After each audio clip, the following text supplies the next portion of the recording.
Straight ahead on Law&Crime Daily.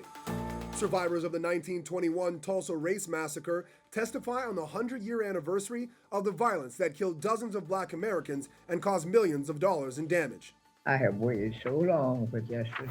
Defense attorneys for an Iowa farm worker accused of murdering a college student pressed the former officer who says Christian Bahena Rivera confessed to killing Mollie Tibbetts.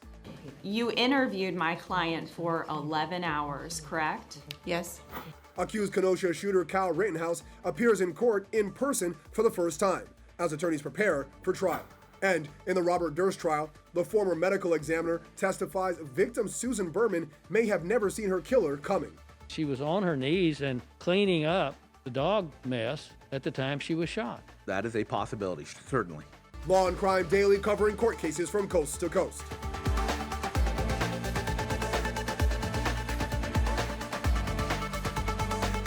Welcome everyone to Law&Crime Daily. I'm Brian Buckmire along with Terri Austin.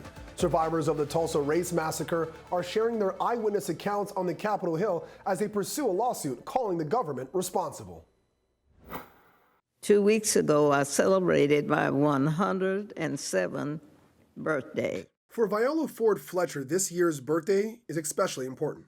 I'm here seeking justice, and I'm asking my country to acknowledge what happened in Tulsa in 1921.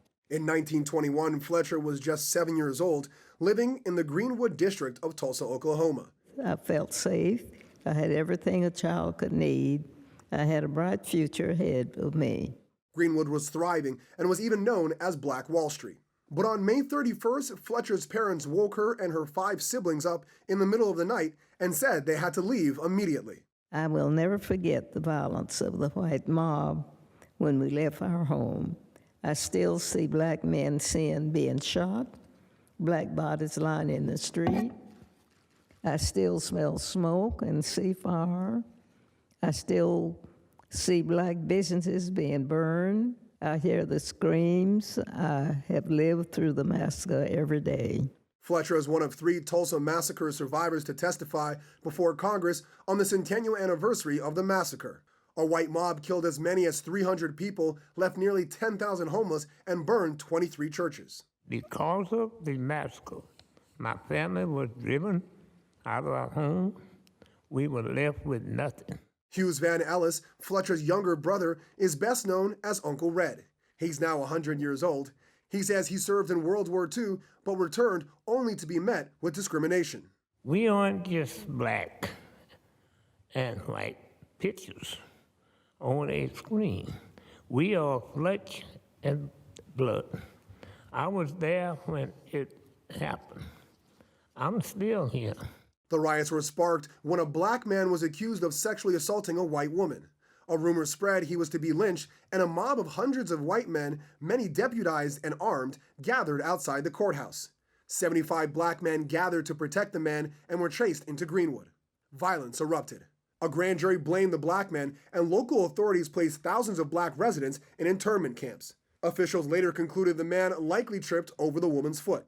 I have waited so long for justice. Leslie Benenfield Randall, now 106, says she didn't think she would make it out of the attacks alive. It was like a war. White men with guns came and destroyed my community. We couldn't understand why. In 2005, the U.S. Supreme Court declined to hear a case brought by survivors. Federal appeal judges ruled they waited too long to file their lawsuit. Now, Benenfield Randall is the lead plaintiff in a suit filed in Tulsa County District Court seeking reparations from the city and other government entities. It seems like justice in America is always so slow or not possible for Black people. Please give me, my family, and my community some justice. The survivors contend the local government uses their names without their consent to raise tens of millions of dollars while they continue to live in poverty. No one cared about us for almost 100 years. We and our history have been forgotten, washed away. This Congress must recognize us. I have been blessed with a long life and have seen the best and the worst of this country. I think about the terror, horror inflicted upon black people in this country every day. I have lived through the massacre every day. Our country may forget this history, but I cannot.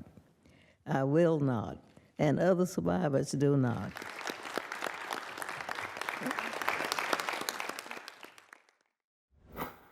Joining us today is co-founder and executive director of Partners for Justice, Emily Galvan-Almanza and Terri Austin. Emily, how would you characterize, I guess, the almost 100-year response against the lawsuit of these survivors and the harm they described? Does it surprise you? 100-year non-response. I mean, let's think about it this way. My area of work specializes in stabilizing people who are interfacing between poverty and the criminal legal system.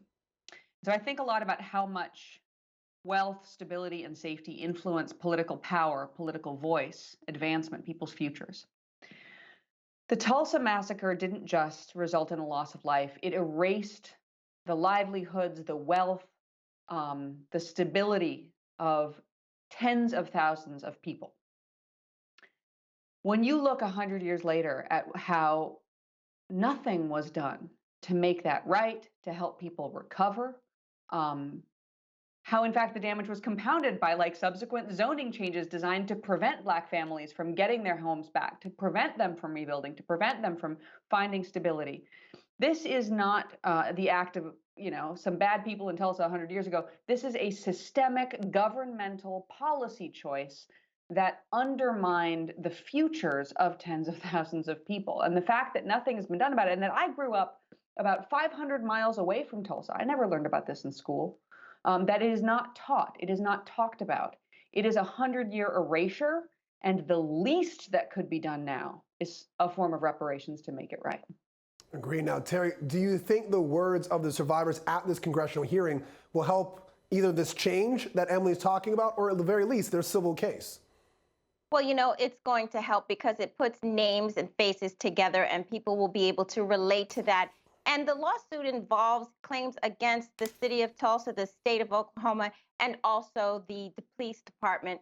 And the reason is because they are owed reparations. They were responsible. There are some statute of limitations problems, but there are new evidence that they want to present now, saying that this creation of a commission will really bring the case back. So hopefully they won't have that issue, and they'll be able to bring the suit. You have some of the best attorneys helping, including Charles Ogletree, the Harvard Law School professor. So hopefully they'll prevail. Yeah, and I understand the statute of limitations argument, but is anyone really believing that in the 30s, the 40s, the 50s, or the 60s, that this would have had a legitimate claim in any court in this country? I don't think so. So I think now is probably the right time for this to go forward. Thank you both. Still ahead on Law&Crime Daily, the accused Kenosha shooter appears in person in a Wisconsin courtroom for the first time. But first, the police interrogation of Mollie Tibbetts' accused murderer, and why the jury in the Christian Bahena Rivera trial won't get to see all of his alleged confession. Next.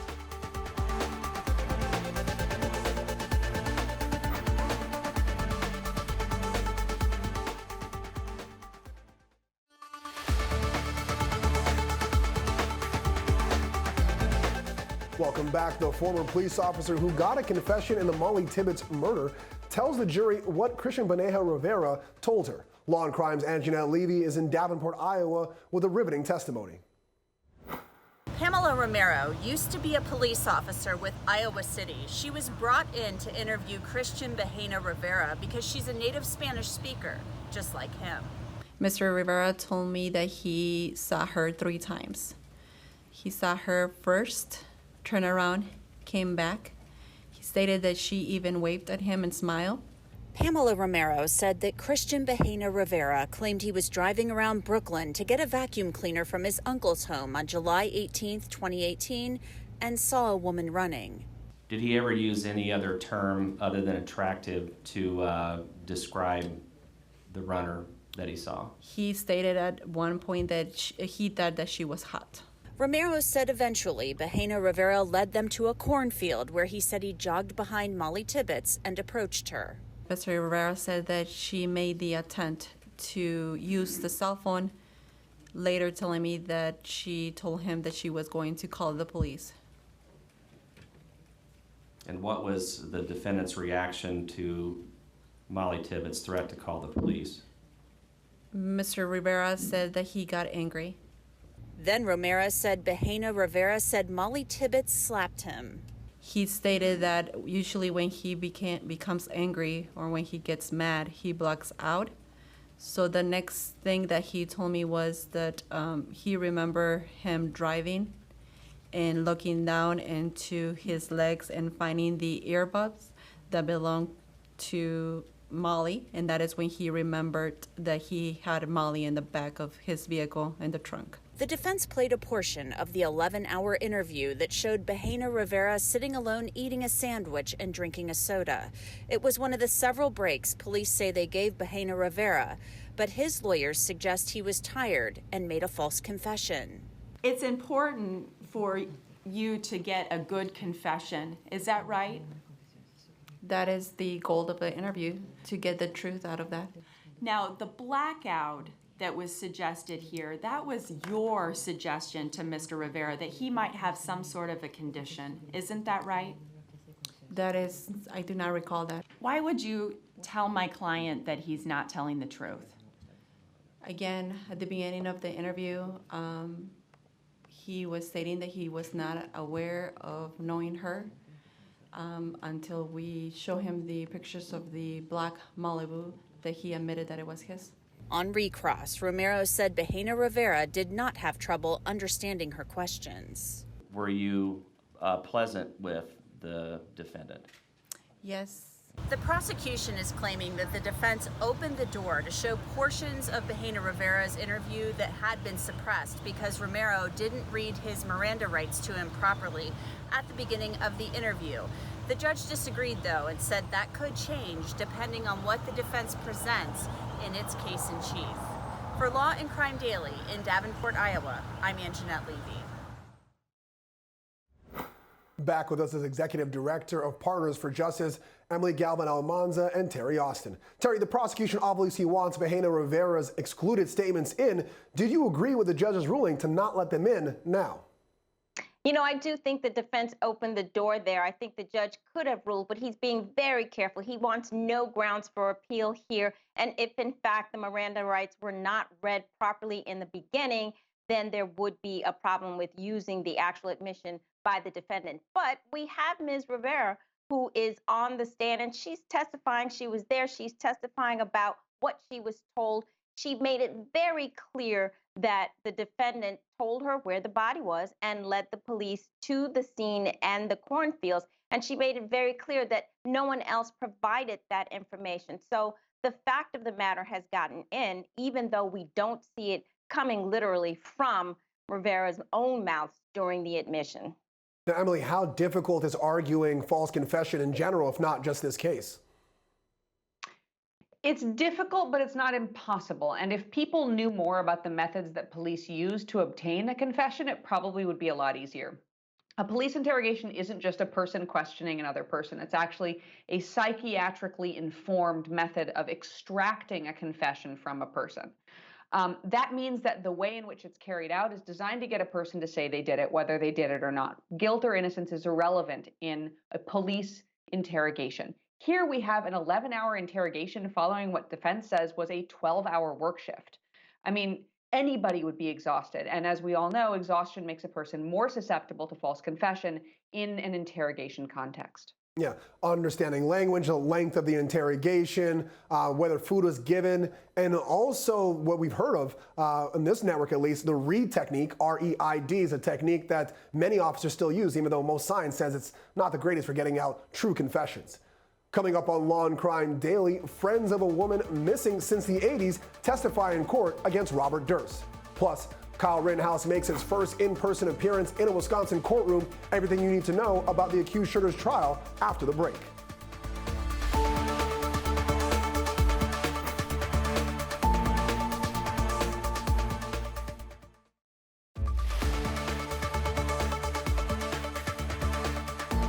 We're back. Accused Kenosha shooter Kyle Rittenhouse made his first in-person appearance in a Wisconsin courtroom on Friday. The 18-year-old is charged with shooting and killing Joseph Rosenbaum and Anthony Hoover, as well as wounding Gage Groskowitz.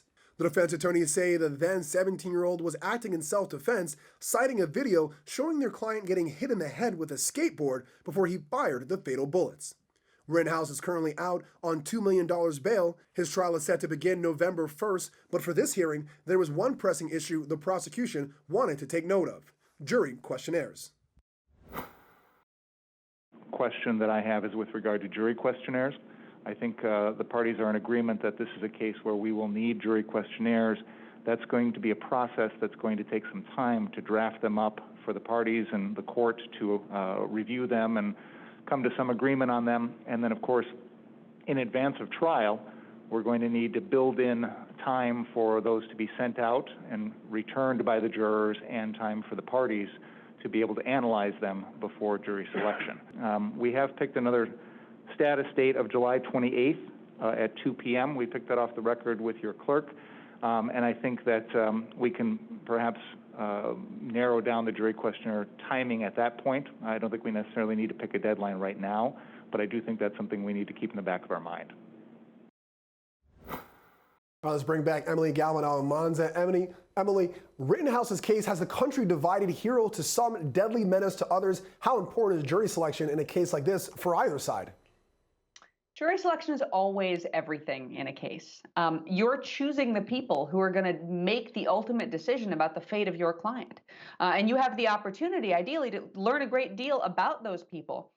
Often things that would surprise you. So in this case, we've got people who are very politically divided on the issue of the role of Kyle Rittenhouse. Yet some people who may be most repulsed by his views might also be the people most sympathetic to a young person seeking mercy from a jury. So it could be a deeply significant yet challenging process to select a jury. Yeah, that questionnaire is going to be very interesting to see how it ends up. Well, of course, we'll pull it apart when we get it. Thanks for the input, Emily. When we come back, the trial of Robert Durst. Did Susan Berman see her killer before she was shot? The medical examiner's answer to that pressing question on the other side of this break.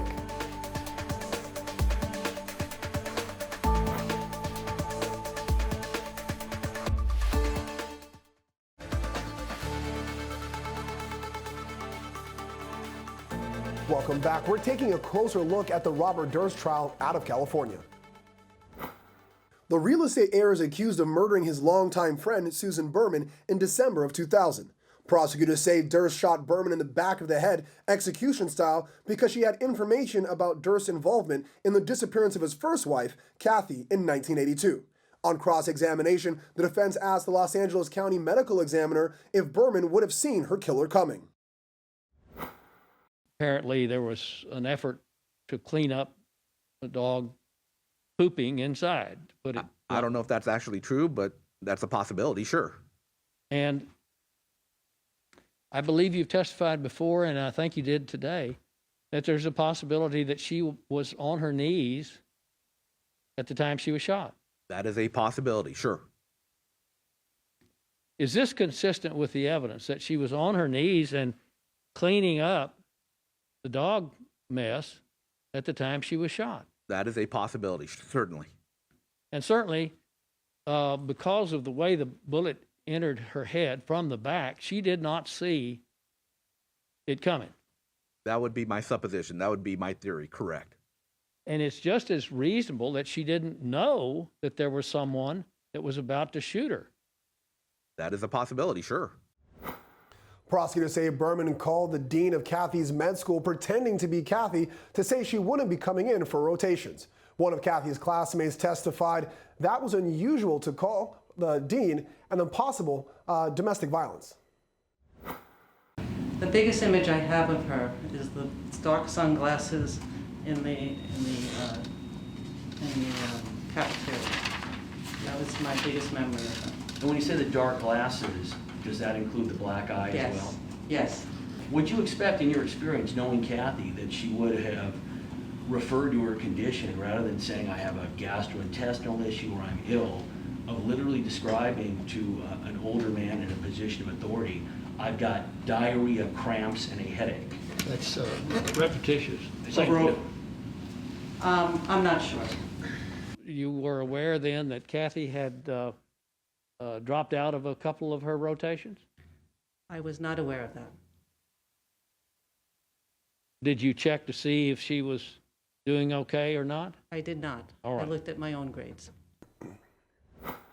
Emily, the defense got out this theory that Berman may have been doing something other than being on the ground and shot from behind, that she could have been cleaning up dog poop. Strong argument or something else? You know, I think it's actually really strange for a medical examiner to be putting forth suppositions about who trusted whom. Because remember, the prosecution theory isn't just her position, it's that her position indicated that her killer had a position of trust with her, which is very hard to determine from a person's body angle, right? Like there's a million reasons why a person could be down picking something up off the ground. So very rarely the position of a wound is dispositive in a case. Here, I don't think it is. All right, now, Terri, Kathy's classmate gave us a lot of background information, but how is the prosecution tying that into Durst is a murderer?